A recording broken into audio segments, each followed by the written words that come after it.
இப்போ நம்ம வீட்டில் Sunday special basmati ghee rice. அதுக்கு தேவையானது வந்து பாருங்கள், இஞ்சி பூண்டு விழுது, நெய், கொத்தமல்லி, தக்காளி, பச்சை மிளகாய், வெங்காயம்.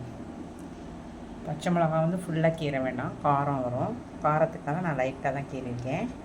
அதுக்கு சைடிஷ் வந்து இன்றைக்கி நம்ம வீட்டில் சிக்கன் கிரேவி வந்து நான் கருவேப்பிலை செய்வேன். இதுவும் தேங்காய், வெங்காயம் எல்லாம் வணக்கிட்டு இதான் அரைவேன். லைட்டாக கரம் மசாலா போடுவேன். வெங்காயம் கண்ணாடி பதமாக பாருங்கள், அந்த பதம் வந்தாலே போதும் நமக்கு. எண்ணெய் பாதி நெய் பாதி. பெரிய ஸ்பூனில் 2 ஸ்பூனு இஞ்சி பூண்டு விழுது. கல்லுக்கு போட்டிருக்கேன். 1க்கு 1.5 தண்ணி.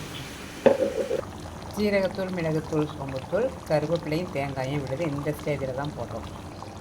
கீ ரைஸ் ரெடி, வாங்க சாப்பிடலாம்.